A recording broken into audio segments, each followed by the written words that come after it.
Hello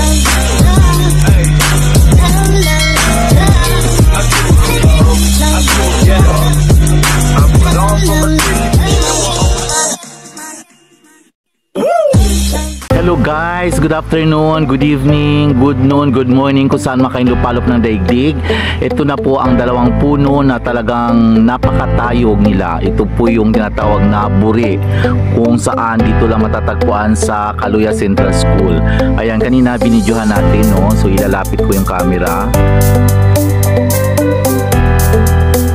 Yan.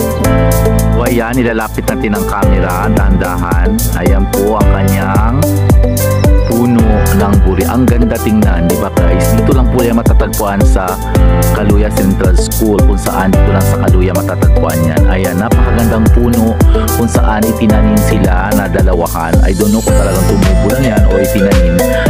Maybe ito siguro ay 70s or 80s. Ayan. So napakaganda niya guys, no? Napakaganda niya sa malapitan at talagang namumunga din po sila niyan. Minsan maraming ibon din dyan na dumadapo. Ayan po. Ayan. Sa likod lang po yan na stage. Ayan. Napakaganda niya guys, no? Napakaganda ng punong ito. Kambal. I don't know, ito siguro si Inang Reyna at Mahal na Hari. Diyan siguro ang lagusan papunta sa kaharian ni Miss Diwata. Ayan, maraming salamat. God bless you. Mwah mwah. Chup chup. Mwah.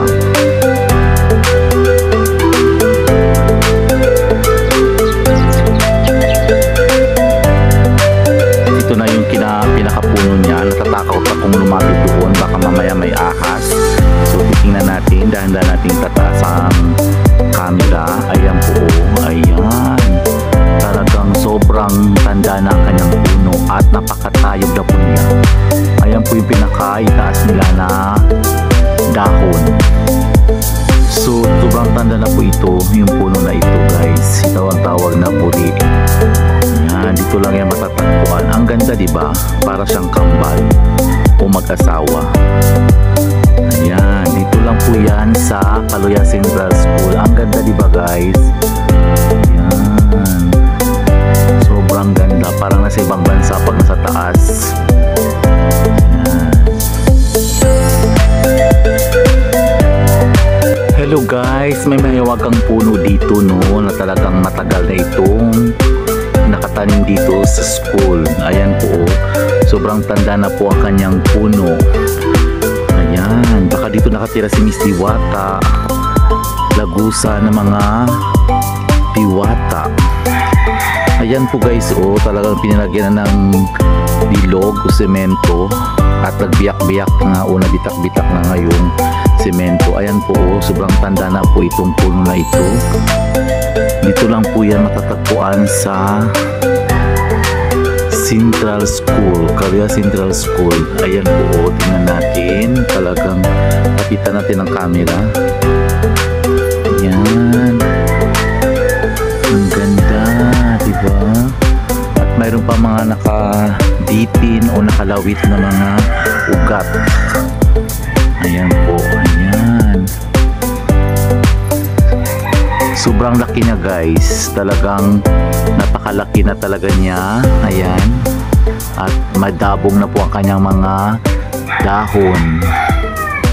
Yan, sobrang tanda na po ito guys. Siguro mga 80s na to. Ang puno na ito. Ayan po, yung mga ugat niya. Ayan. Ayan. Ayan po yung palibot niya. Ikutin natin. I don't know kung mayroon ditong kababalaghan na nakaganap or pag pumunta kayo dito paggabi. Although wala naman akong nararamdaman. Siyempre mga kaibigan po sila kung sakali mang mayroon.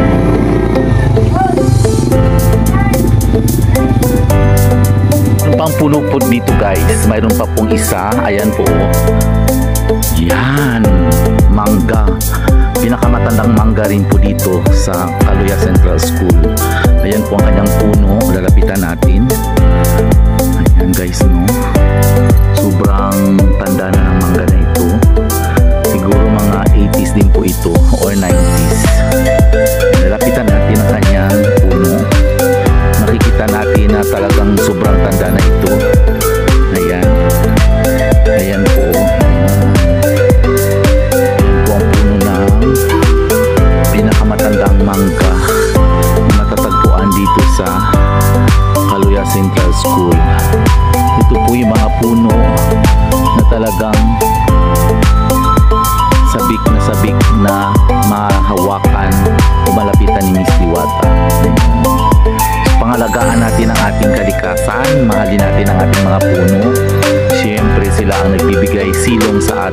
nagbibigay ng tubig ang kanilang mga ugat, no? So ayan po ang pinakamatandang mangga o puno ng mangga dito sa Kaluya Central School. Ayan. So maraming salamat. God bless you. Mwah, chup chup. Pupuntahan pa po tayo na puno ulit dito rin sa Kaluya Central School, makikita, at sobrang tanda na po ito. Talagang siguro ang edad niya ay 70s pa o hindi pa po kami pinanganak. So kasi nung pumunta na ako dito sa Central School nung elementary ako, at talagang dito kami naglalaro, itong playground na to, dito kami nagdiriwang ng mga sports kagaya ng volleyball, softball, baseball. Dito po yan, running dito ginanap. Ito po yung ground nila. Yan, at dito kami nag-housing that time. At may puno po dito sa likod, titingnan natin. Sobrang tanda na rin po ito, guys. Yan, yung puno ng duhat. Yan, titingnan natin dito. So I don't know kung kababalaghan din po ito. Sobrang tanda na po niya, guys. Ayan, guys, oh. Ayan. Tabi-tabi po. Tabi-tabi po. Ayan po, guys. Sobrang yabong na po ang kanyang dahon. Ayan, ang kanyang puno. Takot po akong lumapit doon. So ang gagawin na lang natin ay i-zoom na lang. Baka kasi may ahas. Ayan. Duhat po yan. Duhat. Ayan. Sobrang laki. Siguro nga 70 years na po yan. 1970 pa po ito itinanim. Ayan. So makalat na po dito. Madaming damo. Ayan po.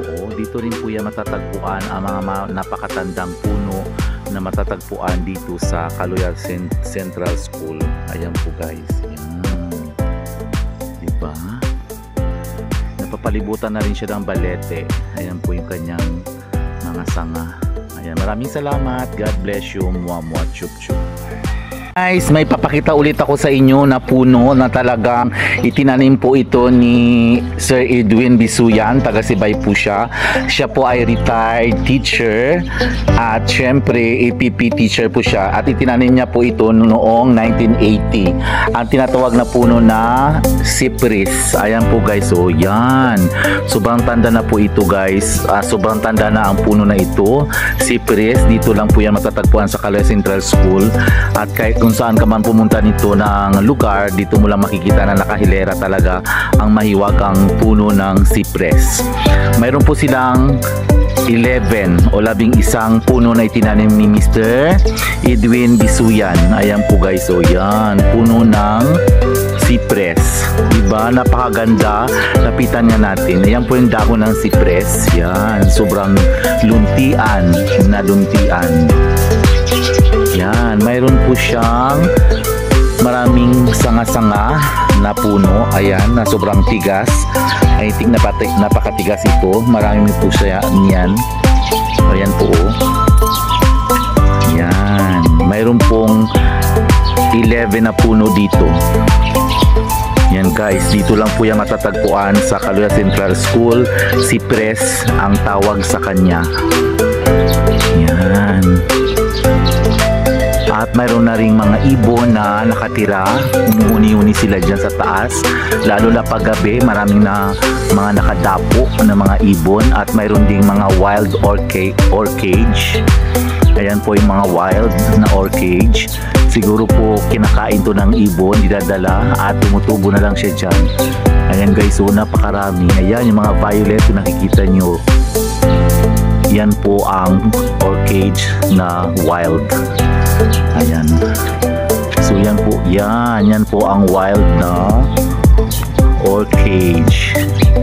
Ayan, sobrang ganda ang kanyang bulaklak, violet. So ito po ang mga puno ng cypress kung saan itinanim ni Sir Edwin Bisuyan. Ayan, sobrang tanda na po itong mga puno na ito. At ito lang po yan matatagpuan sa Kaluya Central School. Siya po ay taga Sibay, no? Teacher po siya ng EPP at nag-retired na rin po siya. Itinanim niya ito noong 1980s. Napakaganda, napakaluntian ng mga dahon at ang ganda ng pagkatanim niya kasi nga nakahilera talaga. Ayan, no? Yan, ito yung unang puno. Pangalawa, Pangatlo, yan, ito number 3, 4 na puno, 5,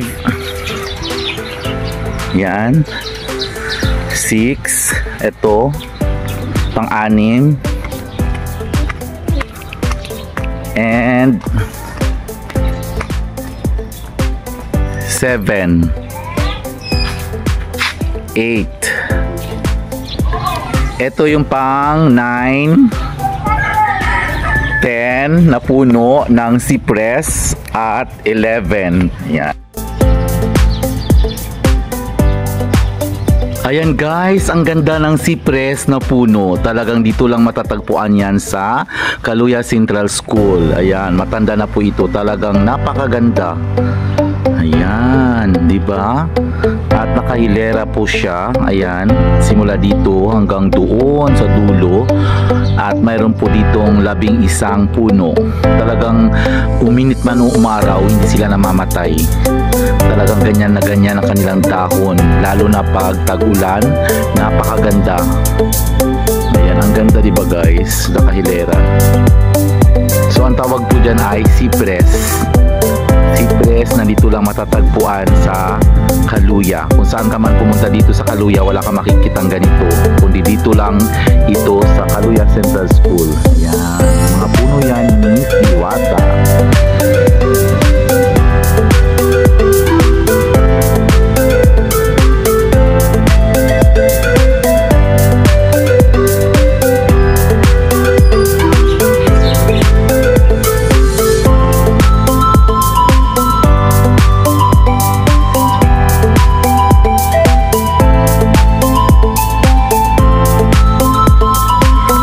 Salamat sa suporta nyo. Don't forget to like and subscribe my YouTube channel, Miss Diwata. Love you. Mwah mwah. Chup chup.